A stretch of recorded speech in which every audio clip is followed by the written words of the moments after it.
Assalamualaikum warahmatullahi wabarakatuh. Seperti yang telah kita ketahui pada saat ini, yang tengah viral di Indonesia yakni pengobatan Ibu Ida Dayak. Beliau mengobati pasien-pasiennya. Untuk saat ini beliau mengelilingi Indonesia untuk mengobati pasien-pasiennya ke berbagai wilayah yang ia datangi. Hal ini sebagai sumbangsih beliau sebagai anak bangsa ikut mengabdikan pribadi beliau dengan apa kemampuan yang ia miliki, yang ia bisa ia membantu sesama manusia. Mungkin ini yang perlu kita teladani, karena sebaik-baik manusia adalah yang paling bermanfaat untuk manusia lain. Namun pada kenyataannya, sebaik-baik apapun manusia di dunia ini, itu akan dicari kesalahan-kesalahannya. Jangankan baiknya saja dicari kesalahannya, apalagi dalam keadaan posisi salah.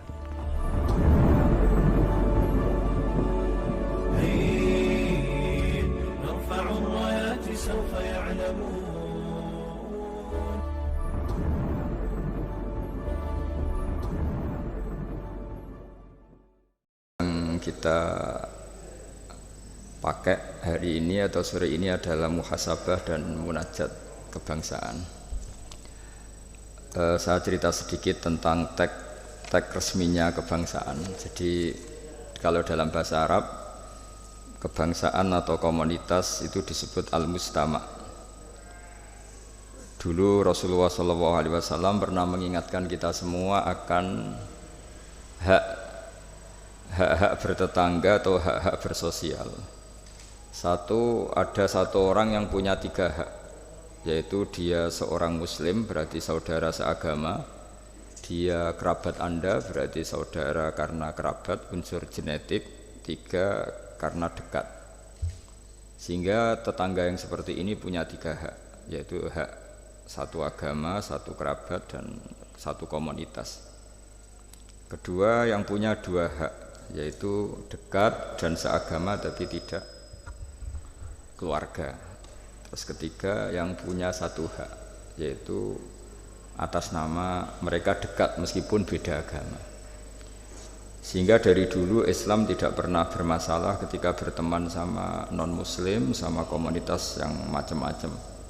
Karena ketika kita bertetangga, siapapun dia itu punya 1 hak untuk kita berbuat baik sebagai atas nama tetangga, disebut hakul jar.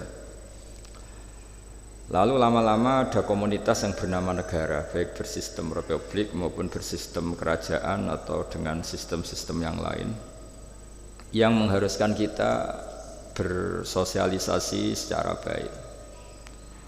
Nah, lalu yang jadi ciri khas pesantren, ciri khas khazanah ulama adalah berbuat baik sama orang lain itu gampang. Gampangnya itu dimulai bahwa dengan berbuat baik itu kita dapat pahala. Kedua, dengan cara tawadhu. Tawadhu itu tidak merasa benar sendiri, tidak merasa superior sendiri, tidak merasa paling top sendiri.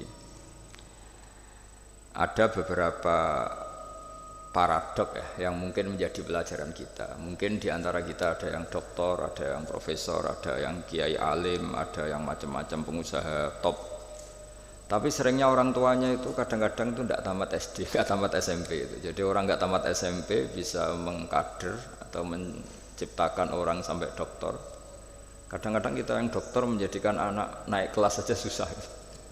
Pertanyaannya yang pinter itu siapa gitu. Jadi orang awam bisa menjadikan anaknya alim, dokter, kiai. Tapi setelah kita dokter, karena mungkin hidup kita mapan atau jabatan kita mentereng, itu didik anak itu susahnya bukan main. Sehingga di sini orang harus berlatih kearifan.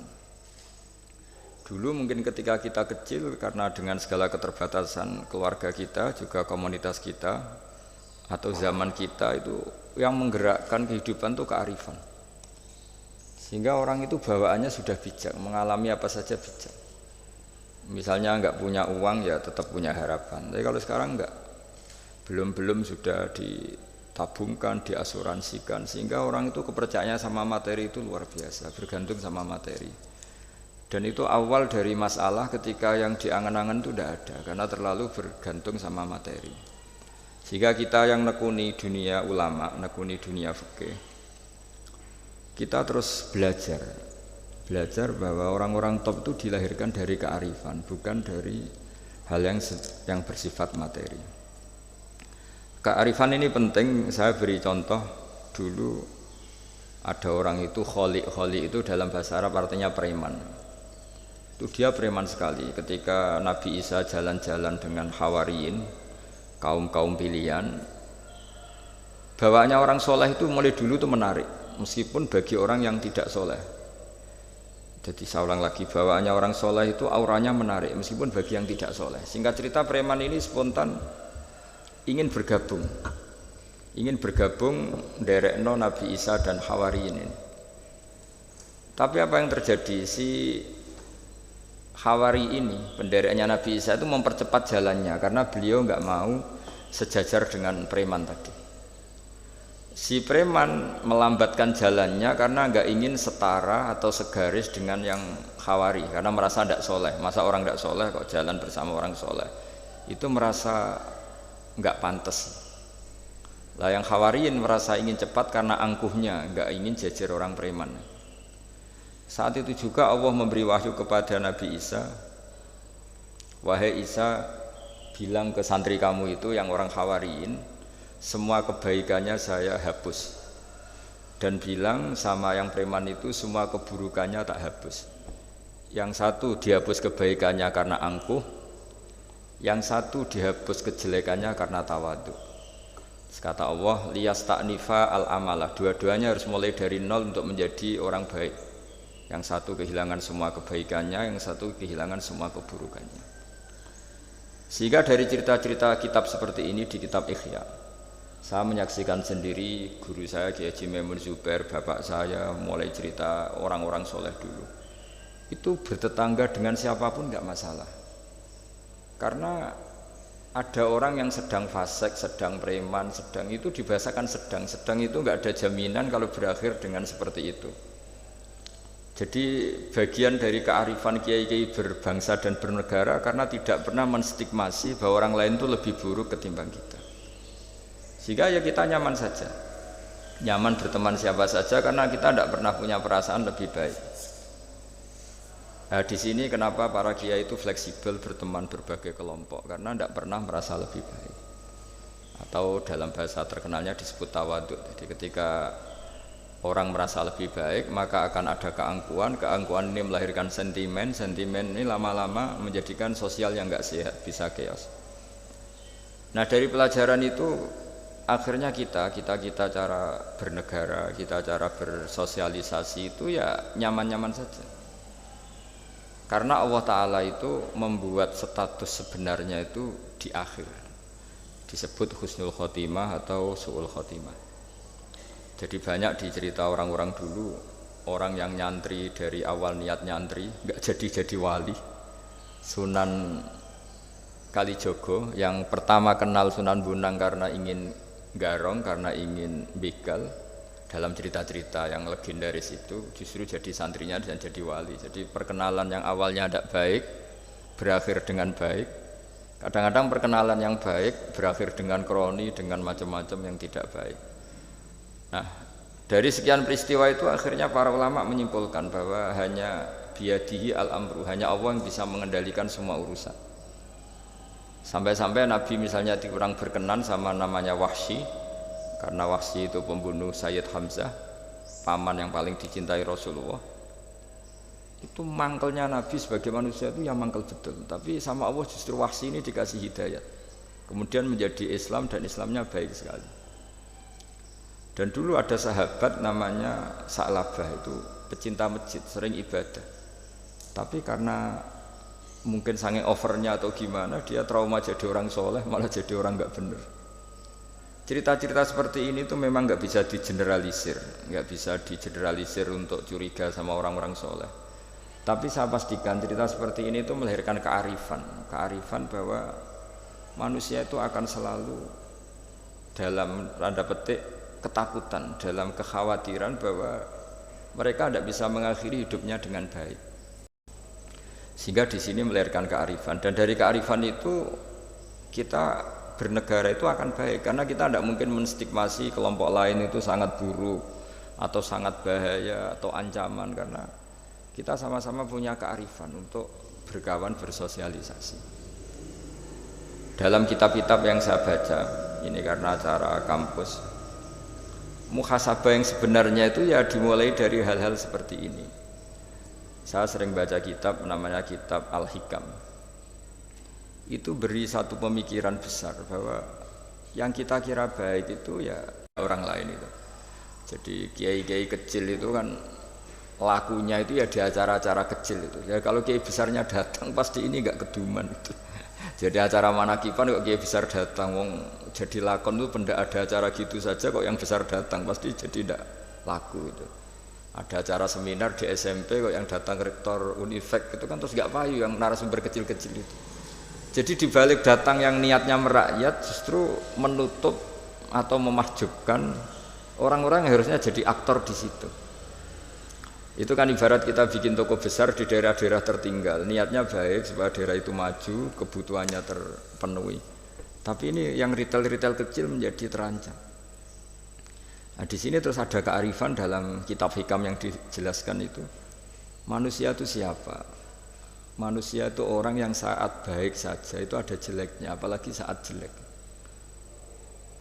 Dulu bapak saya sering guyon itu, kalau ada imam masjid istiqomah jadi imam terus. Sampai tua jadi imam tuh. Kan seringnya dipuji istiqomah. Tapi kata bapak saya itu, ya gara-gara dia istiqomah itu tidak ada kader. Sampai orang lain frustasi jadi imam itu. Jadi di balik istiqomahnya ini sebetulnya memahjubkan sekian kader imam gitu. Karena terus orang lain jadi imam nggak berani gitu. Dan akhirnya nggak ada kaderisasi. Tapi misalnya dia pelin-pelan juga tidak baik. Masa imam kok pelin-pelan kadang hadir kadang enggak. Orang yang terlalu mencintai istri juga gitu. Kalau terlalu harmonis pasti ibunya terancam, saudara-saudara keluarganya terancam, sehingga hubungan sosialnya dengan keluarganya kurang baik. Begitu juga dengan teman-temannya. Tapi kalau agama menyarankan dengan istri tidak mesra juga keliru, masa menyarankan begitu. Tapi kalau terlalu mesra pasti hak-haknya yang lain terganggu.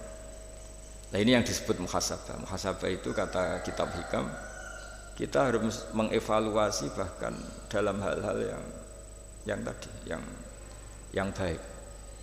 Termasuk dalam kitab itu dijelaskan bahkan minta surga saja atau minta neraka itu ya kadang-kadang kurang baik. Bukan karena mintanya yang kurang baik begini. Orang soleh, ini cerita orang soleh. Nanti orang-orang yang soleh itu kalau ketemu Allah itu masih digojlok lah, masih agak-agak disalahkan gitu. Kenapa kamu ibadah terus gitu? Gusti karena saya ingin masuk surga gitu. Yang satu ditanya, kenapa kamu ibadah serius? Karena saya takut masuk neraka gitu. Akhirnya Allah ngendikan masyhur itu dalam hadis. Laulam akhluk jannatan wala naron, alam akun ahlan an uto'a. Lalu andaikan saya tidak bikin surga atau neraka, lalu kamu tidak nyembah saya. Berarti kamu nyembah saya karena saya bikin surga, saya bikin neraka. Andaikan saya tidak bikin surga atau bikin neraka, berarti kamu tidak nyembah saya. Kaget orang soleh ini. Padahal Allah selalu Tuhan meskipun tidak bikin surga dan tidak bikin neraka. Tapi orang bisa baik itu karena dimotivasi ada surga dan neraka. Tapi andaikan kita menyembah Allah karena surga karena neraka, problemnya lalu kalau Allah tidak bikin surga apa neraka, apa kita terus tidak baik, tidak menyembah Allah. Sehingga kalau di Quran itu ada fattakun nar, tapi ada fattakun ya ulil albab. Takutlah kepada saya kalau kamu punya akal. Jadi takutnya bukan kepada tidak masuk surga atau takut masuk neraka, tapi takutnya pada Allah Subhanahu wa ta'ala. Begitu juga hubungan kita dengan istri. Tidak muji istri itu gimana? Kita misalnya ditanya, kenapa kamu mencintai istri kamu? Karena dia cantik, karena dia baik. Sebenarnya kalimat itu bahaya. Bahayanya adalah berarti suatu saat Mas aku nek serayu kira seneng aku. Tapi kebetulan rata-rata istri ini diomongin gitu tuh bangga karena dipuji cantik. Padahal sebenarnya ini masalah. Kalau mencintai karena cantik, suatu saat pasti tidak cantik. Artinya apa? Apapun pilihan kata kita sebenarnya ada banyak masalah. Karena tadi menurut kitab Hikam, manusia itu siapa? Orang yang saat baik saja itu ada jeleknya. Kalau kamu mencintai seseorang karena dia baik, berarti suatu saat kalau tidak baik kamu tidak cinta. Bukan karena kemanusiaan. Kalau kamu menyembah Allah karena surga, andaikan Allah tidak bikin surga, berarti kamu tidak menyembah Allah. Padahal enggak, kita menyembah Allah meskipun andaikan Allah tidak bikin surga, tidak bikin apa? Neraka. Nah, evaluasi seperti ini itu dibutuhkan muhasabah, karena kita bernegara sampai sebaik ini itu barokahnya ilmu, barokahnya tawadhu. Tawadhu itu tidak pernah menvonis bahwa kelompok lain atau orang lain itu lebih baik ketimbang kita. Saya punya contoh, saya punya santri banyaklah cerita-cerita seperti ini yang tidak pati alim itu. Barokahnya ndak alim itu hidup di daerah-daerah tertinggal.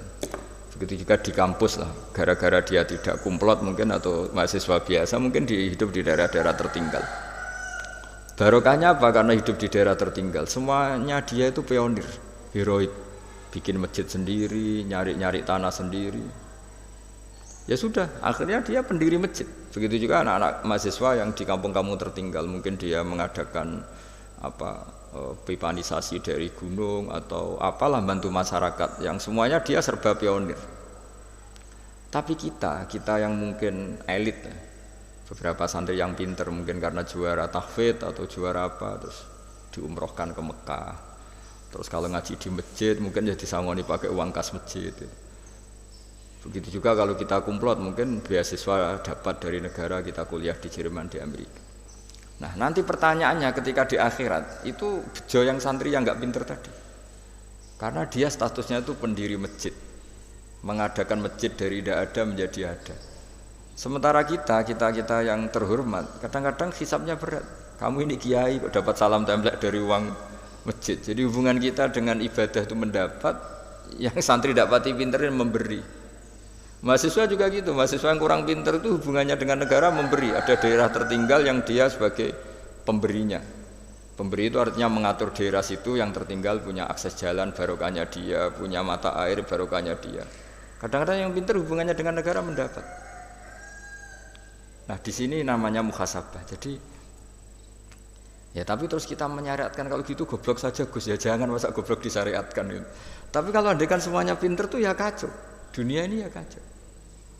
Karena hubungannya pasti inginnya mendapat, bukan memberi. Nah, barokahnya hal-hal seperti ini alhamdulillah di Indonesia TV-TV itu juga sering memberi penghormatan kepada orang-orang yang pionir di daerah-daerah tertinggal.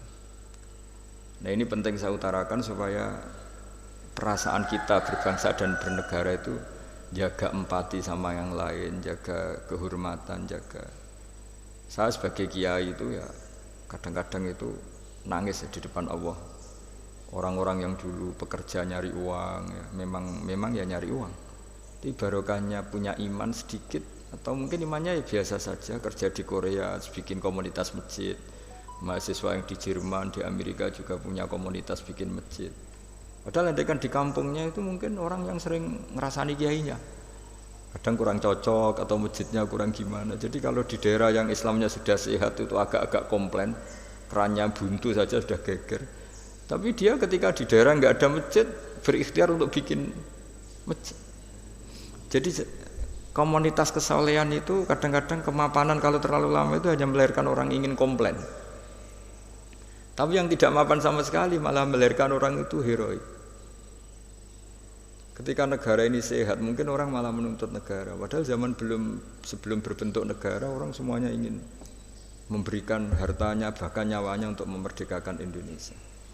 Nah, sehingga pesan saya sama Universitas Veteran bahwa ketika kita mapan pun itu dengan asumsi tidak mapan, sehingga hubungan kita dengan institusi, dengan yayasan, dengan pesantren, dengan yang kita pimpin itu hubungan heroik, bukan hubungan mendapat.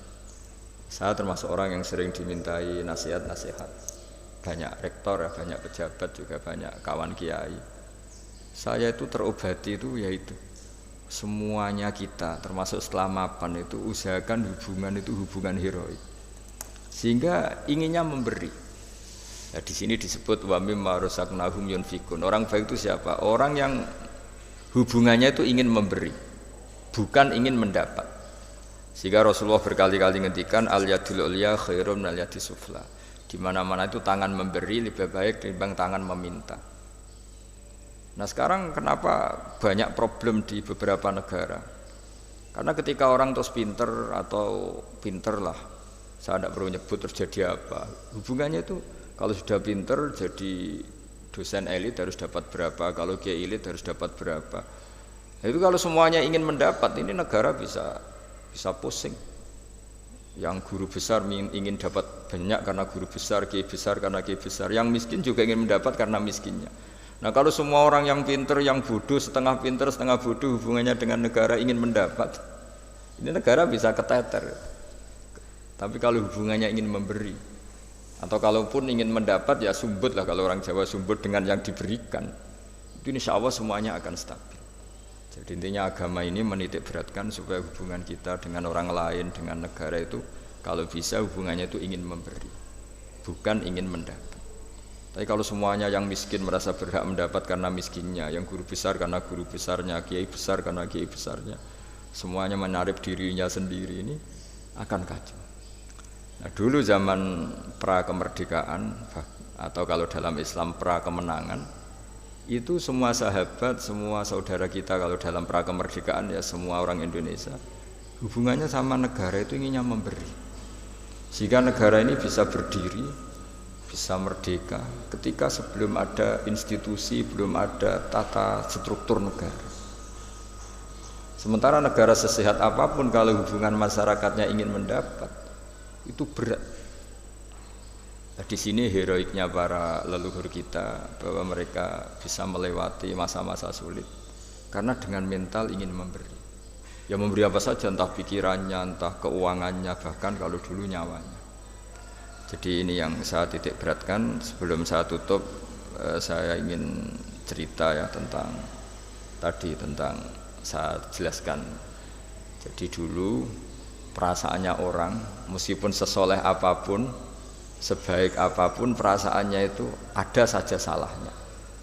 Sehingga kalau dalam makalah paling terkenal yang didawuhkan Robi Adawiyah itu wastighfaruna yahtaju ilal sudah minta maaf sama Allah saja. Sebetulnya dalam minta maaf ini juga butuh istighfar lagi. Karena orang minta maaf itu kadang-kadang ya ingin mendapat yang lebih. Ada orang punya utang gitu, tanggungan sama istrinya karena sering masalah itu.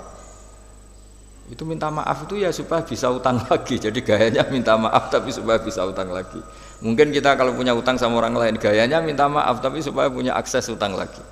Itu namanya minta maaf tapi ada masalah. Nah jangan-jangan istighfar kita sama Allah juga gitu. Istighfar sama Allah tapi minta dimaklumi kalau salah lagi. Nah di sini karena masih ada tercampur mental seperti ini, kata Rabi Adawiyah wastighfaruna yahtaju ila istighfar. Ketika kita istighfar itu masih butuh istighfar yang lain. Nah dalam kebaikan juga gitu. Ketika kita baik jadi orang soleh, ternyata bawaan kita ingin dihormati. Dulu sebelum kita soleh itu ya kalau di majelis di belakang nggak tersinggung, nggak diperlakukan khusus, nggak tersinggung. Tapi setelah kita soleh, setelah kita kiai, setelah kita dosen, setelah kita rektor, kalau nggak duduk di depan tuh kayak nggak diregani. Itu ya termasuk mental-mental yang kurang baik kalau dalam ilmu tasawuf. Justru setelah kita terpelajar, malah permintaannya aneh-aneh. Padahal agama ini hanya mengajarkan wa ma umiru illa liya'budu wa mukhlishina lahuddin. Agama ini hanya mengajarkan kalau ingin jadi orang soleh yang ikhlas. Kalau ingin jadi dosen, dosen yang ikhlas. Kalau ingin jadi guru, ya guru yang ikhlas. Karena biaya ndak ikhlas itu mahal sekali. Dan kalau sudah mahal sekali ini negara bisa jebol, sistem sosial bisa jebol. Jadi ini hal-hal yang khas kiai, karena kalau yang kajian kampus saya yakin Pak Rektor, Pak Wakil Rektor dan Pak Ketua Yayasan lebih tahu, anak-anak mahasiswa lebih tahu. Saya kalau ngaji di kampus memang akan cerita khas pesantren karena justru ini saling melengkapi. Saya tidak perlu basa-basi bicara ilmu khas mereka karena mereka lebih tahu. Kalau dalam bahasa Rasulullah SAW, antum a'lamu bi umuri dunyakum. Kamu lebih tahu tentang urusan yang kamu geluti. Tapi kalau urusan akhirat, urusan agama mungkin karena kita yang menekuni itu mungkin kita lebih tahu. Nah, di antara ilmu yang saya utarakan hari ini, sore ini, bahwa orang soleh sendiri itu sebetulnya nanti masih ditanya sama Allah tadi. Kenapa kamu nyembah saya? Karena ingin masuk surga. Kenapa kamu nyembah saya? Takut neraka. Lalu kamu tidak hormat saya, kata Allah, ketika saya tidak bikin surga, tidak bikin neraka. Akhirnya mereka sadar bahwa ibadah itu harus murni karena Allah Subhanahu wa ta'ala, bukan karena takut masuk neraka, juga bukan karena ingin masuk surga. Ya sama seperti kita mencintai anak kita, yaitu sebagai karena anak kita. Jangan karena anak kita ringkeng satu, anak kita kumplot, lalu terus kita membiarkan anak kita saat ada naik kelas. Toh tetap anak kita. Saya mencintai suami saya karena dosen penghasilannya banyak, lalu suatu saat kalau ada masalah di PHK atau ada masalah terus tidak suami kamu. Nah, makanya di sini agama itu sangat menyarankan kesejatian. Jadi dia suami kita, dia anak kita, apapun kondisinya. Nah kira-kira gitulah, ikhlas itu kira-kira seperti itu. Jadi jangan sampai alasan-alasan yang bersifat materialistik itu yang menjadikan kita mencintai istri karena cantik, mencintai suami karena hasilnya besar. Suatu saat kalau itu berubah, kita akan masalah. Di sini agama menyarankan ikhlas. Makanya semua kitab di khazanah kita dimulai bab niat. Bab niat itu begini. Sehingga ada seorang yang tanya, kenapa ahli surga masuk surga selamanya, padahal amalnya paling banter 80 tahun. Tetapi kenapa ahli neraka akhirnya masuk neraka sampai selamanya, padahal kalaupun dia bejat hanya 80 tahun. Itu dijawab oleh ulama-ulama. Orang mukmin itu berkomitmen akan iman andikan hidupnya selama-lamanya, sehingga dibalas dengan masuk surga selama-lamanya. Sementara orang yang fasik, yang berbuat hanya mengumbar nafsu, bayangan dia kalaupun hidup 1000 tahun ya akan begitu terus. Dan dia ketika mati dengan status dia berencana andikan sehat maksiat terus. Karena punya rencana seperti itu diganjar neraka yang selamanya lama. Maka saya mohon niat ini juga yang harus mengilhami para rektor, para dosen. Andai kan sudah ada jabat pun tetap berkomitmen pada institusinya, pada yayasannya. Jangan kalau jabat serius, kali tidak jabat malah ganggu. Nah, itu nggak boleh. Harus. Saya sendiri juga gitu. Saya populer apa enggak, saya keren apa enggak, saya akan berkomitmen tetap mengkhidmati agama ini. Nah, dengan seperti itu berarti sudah biniyatin solihatin, punya niat yang baik. Saya kira demikian karena memang suasananya masih pandemi, tapi ya tetap terima kasih meskipun lewat virtual, tapi saya mohon sekali komitmen ikhlas ini dan tawadhu ini. Karena bernegara itu, kalau negara mungkin jaganya kan lewat tentara, lewat polisi, lewat institusi, lewat aturan-aturan itu semua orang supaya merasa tertib.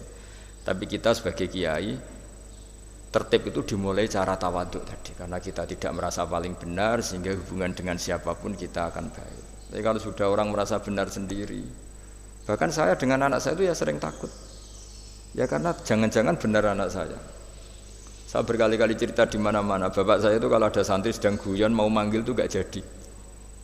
Padahal beliau ingin memerintahkan untuk urusan apa? Alasannya bahagia itu mahal, sehingga kalau saya jadi manggil ganggu bahagianya santri ini. Saking tawaduknya bapak saya itu, bahagia itu mahal gitu. Jadi kalau saya manggil pas dia bahagia mengganggu gitu. Padahal bapak itu kiainya. Jadi orang dulu kearifannya tawaduk itu sampai dengan santrinya, dengan anaknya itu tawaduk. Dan ini yang menjadikan kita semua baik-baik saja ya karena tawaduk tadi. Makanya orang kuno dulu itu kalau nasihati anaknya mau merantau itu mesti yang enggak lupa itu jolali sholat sampai wong sing apik, sing tawaduk, sing ngalah. Ya, saya mohon kearifan ini dijaga karena kita bernegara ini sampai merdeka ya barokahnya kearifan leluhur. Kita sudah menikmati kemerdekaan sedemikian rupa itu kenapa bangsa ini bisa lolos dari penjajahan?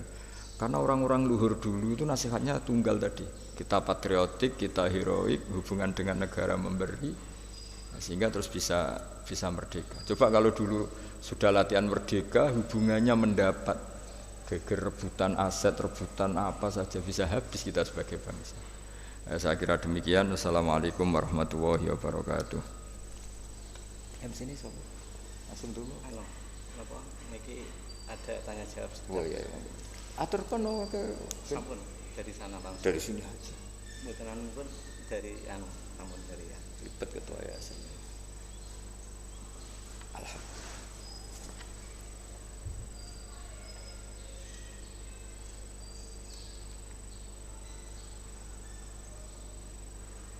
Andai kan nggak pandemi di sini 20 itu lebih cair.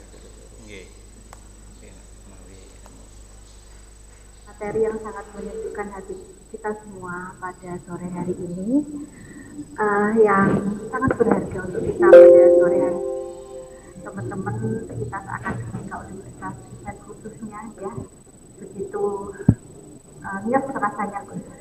Jadi yang berada di gedung Alam 3 ini dan seluruh peserta ya, baik dari mahasiswa maupun dari umum ya, sangat antusias sekali. Saya mungkin mohon izin untuk menyimpulkan sedikit apa yang sudah kita dengarkan bersama-sama. Mutiara-mutiara ilmu dari kita sore hari ini tentang muhasabah, mengevaluasi diri, dan mukhalafah artinya menentang an-nafsul ammarah dengan tidak menuruti kemauannya. Tadi kita mendengar bersama-sama bahwa benturna al-qulub adalah dengan tidak melakukan muhasabah dan mukhalafah, yakni ketika seseorang selalu memperturutkan hawa nafsunya. Dan juga poin penting yang disampaikan oleh Gus Bak sore hari ini bahwa baik menjadi orang yang penting tetapi lebih penting menjadi orang yang baik. Dan juga yang kedua, takut sama Allah Subhanahu wa taala, bukan takut karena masuk neraka. Jangan pernah mapan kecuali di hadapan Allah Subhanahu wa taala. Dan tangan di atas lebih baik daripada tangan di bawah. Kalau ada yang salah dari apa yang sudah saya simpulkan.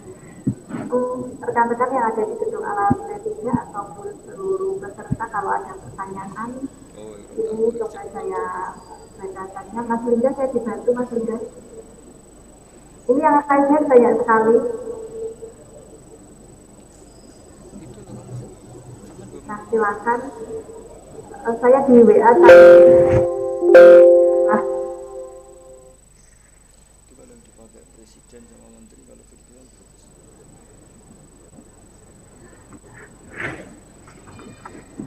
sangat menarik sekali ya untuk rekan-rekan dari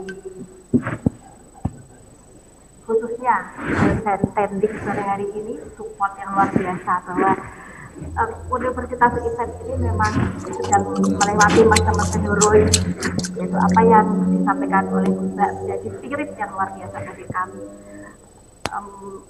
Kita bersama-sama nantinya bisa selalu memiliki sifat heroik, tidak hanya ini ya mendapatkan, tapi juga itu tadi memberi. Silakan Mas Lingga, saya dibantukan. Saya Ahmad Zainuri dari Ikatan Jomblo Nahdlatul Ulama. Mau tanya Gus, apakah nanti orang yang belum menikah tapi sudah meninggal akan dapat jodoh di akhirat? Pertanyaannya. Ini ada pertanyaan seperti ini yang masuk. Nah, ini bagaimana kita menjaga kestabilan keimanan kita dalam menghadapi cobaan di tahun 2021, Gus? Ini ada pertanyaan dari Lazmi Satriani.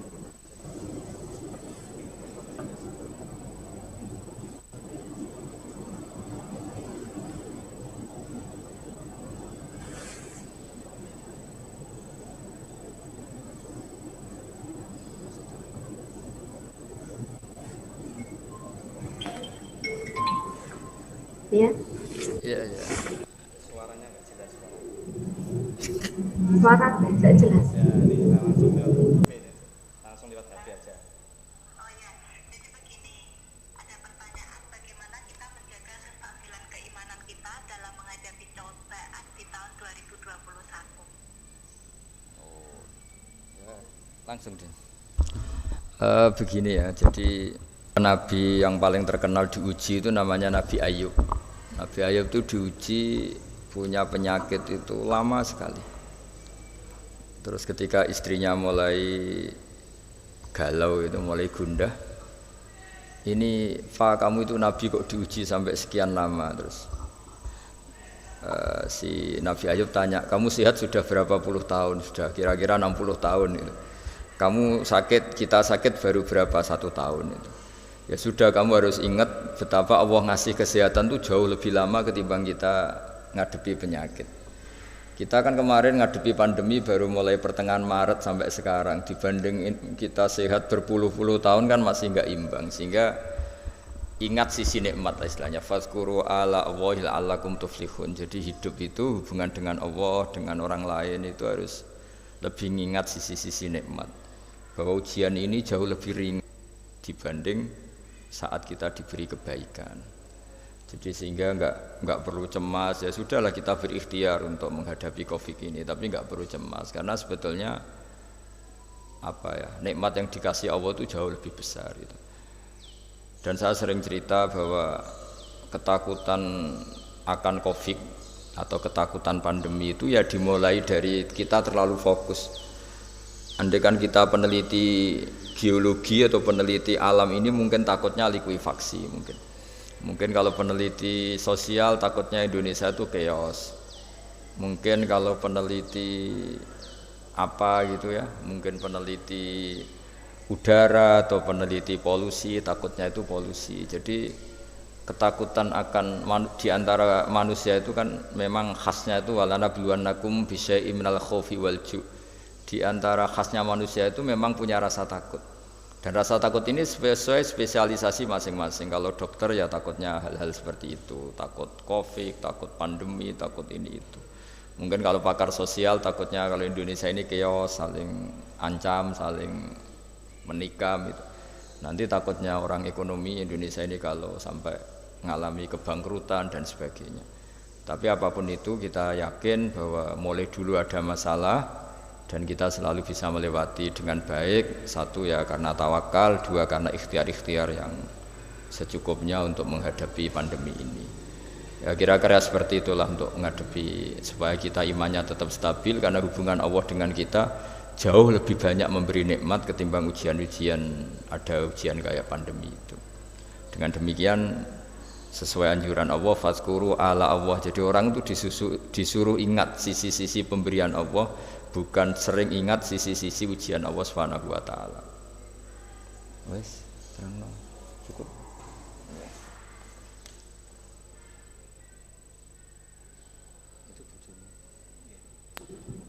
Oke, sudah terjawab dari Gus Baha. Suara saya bisa didengar apa tidak? Ini banyak sekali masukan, suara saya kurang jelas. Apakah sudah bisa didengar teman-teman ya, terutama jadi kita mengingat tentang sisi-sisi kenikmatan yang diberikan Allah Subhanahu wa taala kepada kita, yaitu kita dengan bertawakal, kita dengan berikhtiar ya. Maka hubungan kita kepada Allah Subhanahu wa taala itu lebih indah ya. Itulah salah satu kunci dari menstabilkan keimanan kita. Mohon maaf itu saya bisa mengambil ya dari apa yang sudah disampaikan oleh Gus Baha. Mungkin kalau ada kekeliruan mohon dimaafkan. Ini ada pertanyaan lagi Gus dari salah satu dosen Universitas IFET, Mas Dega Febiharsa. Tawaduk guru atau dosen kepada siswa atau mahasiswa seperti apa? Bagaimana sikap siswa atau murid zaman sekarang yang terkesan kurang menghormati kepada gurunya, Gus? Itu keluhan. Oh, keluhan nggih Gus ini. Itu bukan pertanyaan. Itu enggak pertanyaan, itu keluhan. Begini ya Kak, curhat itu ya. Kalau mahasiswa dan dosen itu kan dari awal dosen juga kalau santrinya terlalu tawaduk, mahasiswa juga susah, katanya tidak kritis. Tapi kalau kritis kenanya nanti tidak tawaduk, itu memang nggak banyak pilihan kalau di kampus itu. Tapi sebenarnya tawaduk itu bukan dengan makna harus seperti orangnya dulu terus DP itu enggak lah. Tawaduk itu artinya orang itu diberi haknya. Jadi apa ya? Ketika orang lain kita mengasumsikan, ya saya ulang lagi, kita mengasumsikan gambaran tawaduk Maka dengan asumsi itu kita gampang kecewa. Misalnya bayangannya kalau kita masuk kelas, misalnya mahasiswa berdiri semua, terus ketika kita ngajar materi semuanya diam. Oke, itu keinginan yang baik gitu. Tapi masalahnya kan mereka juga semuanya punya cara pandang ya, punya akhwal-ikhwal yang spontan itu. Mungkin mereka nggak nyaman ya kalau terlalu mendengarkan karena ilmu itu sudah pernah dibaca, sehingga kelihatan gojekan karena merasa ilmu itu tidak penting karena ilmu itu sudah dia kuasai. Atau mereka terus malamnya itu begadang sehingga pas ajaran itu ngantuk itu. Jadi sering sesuatu yang kita anggap gak tawadhu itu kondisi objektif yang dialami. Atau males karena sebetulnya bukan karena males sama dosennya, baru bokeh kan, gak punya uang di ATM, terus keluarganya baru broken. Ya itu yang namanya husnudzon. Jadi kita sebagai kiai, sebagai dosen itu sering orang yang kita kira tidak tawadhu itu punya masalah objektif. Bayangkan kalau kita dalam posisi tidak punya uang, terus tagihan listrik ini itu, mungkin diajarin ilmu juga nggak masuk itu. Sehingga dulu kalau ada kurang, saya beri contoh ya. Dulu Nabi kalau khutbah itu semua sahabat diam. Tapi ada yang nggak diam karena terganggu. Terganggunya tuh gini, Nabi ini sering cerita kiamat kok nggak jelas tanggalnya. Kalau cerita ya plus tanggalnya.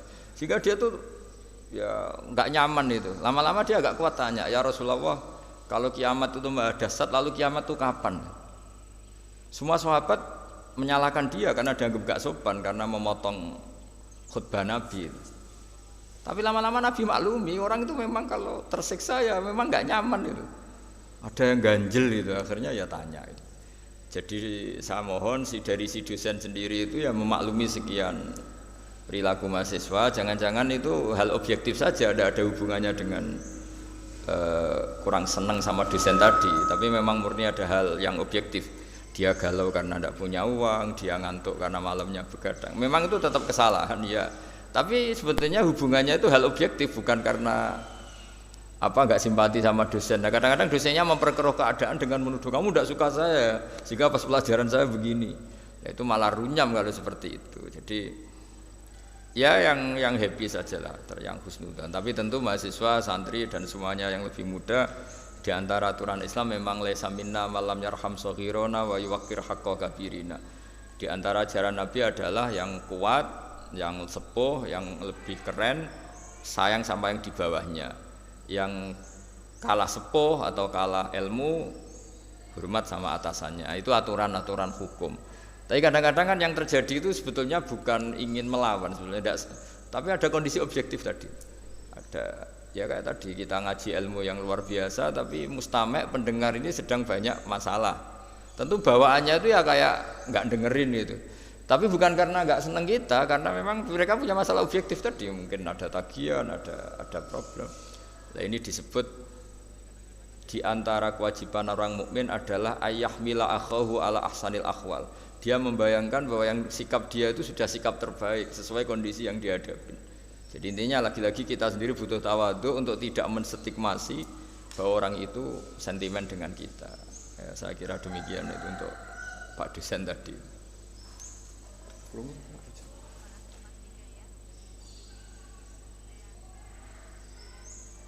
Orang itu bojone Pak Muhammad tapi merangkap Pak Muhammad.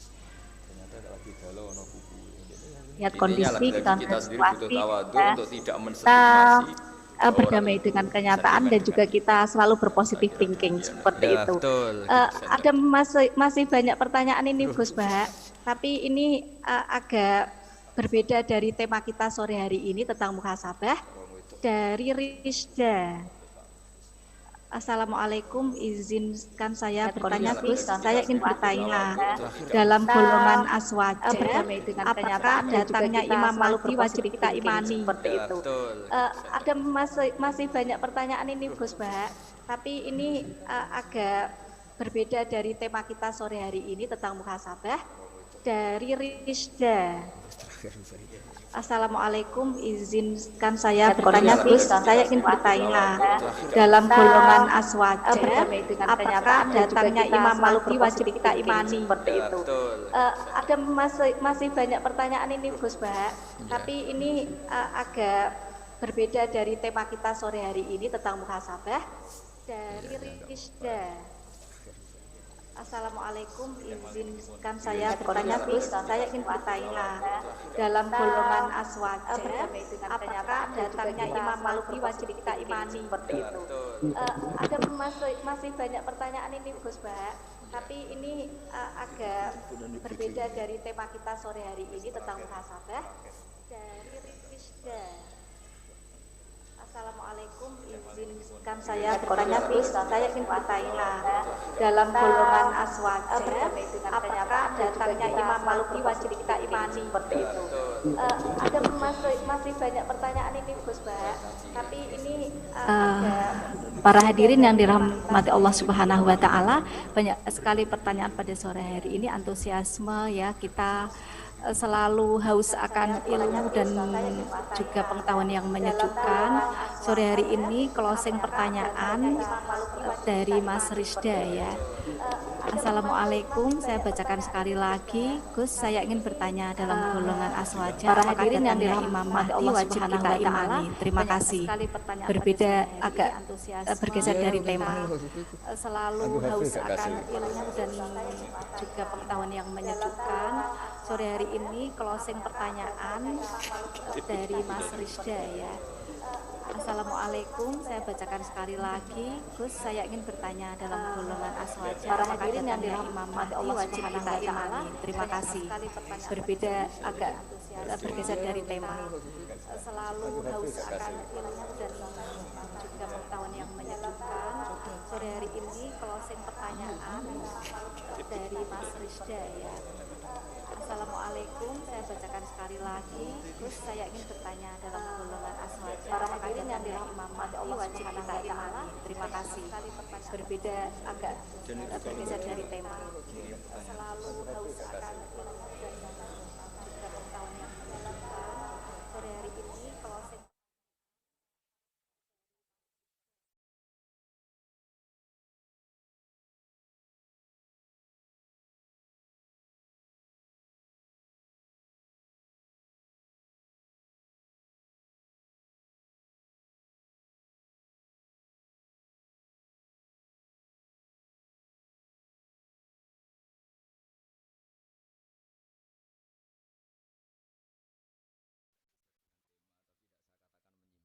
Dianggap aliran yang menyimpang. Begini ya, jadi dalam pandangan Ahlussunnah wal Jamaah, datangnya Imam Mahdi, datangnya Nabi Isa itu memang dianggap apa ya, dihukumi wajib lah, iman seperti itu dihukumi wajib. Tapi tidak sewajib iman-iman yang lewat hadis mutawatir atau hadis masyhur. Karena ini wilayah yang sensitif. Sensitifnya begini ya, kata Mahdi sendiri itu nama apa gelar. Kalau itu nama berarti ada orang namanya Mahdi yang datang di akhir zaman. Padahal faktanya nanti yang datang itu orang bernama Muhammad, bapaknya adalah namanya sama dengan bapaknya Nabi. Iwafiku ismuhu ismi wa abuhu abi. Jadi namanya itu sama dengan nama Nabi dan bapaknya sama dengan nama bapak Nabi. Sehingga Mahdi di sini bisa saja artinya itu orang yang dapat petunjuk yang datang di akhir zaman. Nah, kalau sampai tanya iman, ya kita iman, tapi tidak seketat atau sewajib iman wajibnya sholat, wajibnya puasa. Jadi sama-sama berstatus wajib iman itu ya ada kelasnya ya, ada kelasmennya. Jadi kalau sesuatu itu mujma' alaih atau mutawatir itu tingkat kewajibannya itu ekstrim itu. Tapi kalau dari riwayat yang di bawah itu ya sama-sama masih wajib, tapi ya wajib-wajib yang jauh di bawah itu. Ya intinya proporsional lah. Jangan lalu hidupnya Anda dihabiskan untuk membayangkan nanti Mahdi itu wajahnya kayak apa, terus cara perangnya kayak apa. Lama-lama kamu filmkan itu malah gak karu-karuan tuh. Kalau khayalnya sudah ya sekedar iman, tapi tidak seiman kalau kita wajib membenarkan Rasulullah Muhammad SAW dengan segala apa yang dawuh beliau, yang sampainya kita lewat thariq tawatur dengan cara yang sangat masyhur, sangat terkenal dan diijma'i ulama.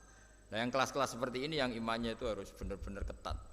Tapi kalau riwayatnya itu mutawatir yang di bawah itu atau masyhur atau apalagi ahadi, Yang meriwayatkan hanya personal rawi, tidak konsensus, itu tingkat imannya di bawah itu. Ya samalah seperti hukum sosial umumnya. Kalau informasi ini masif dan semua TV memberitakan misalnya, dan semua yang orang adil percaya, mulai pejabat rakyat tahu ya. Tapi kalau informasinya baru personal di bawah itu ya tingkat imannya juga. Jadi intinya sama-sama wajib itu kualitas kewajibannya beda-beda sesuai kualitas riwayat tadi. Ya saya kira demikian. Langsung doa.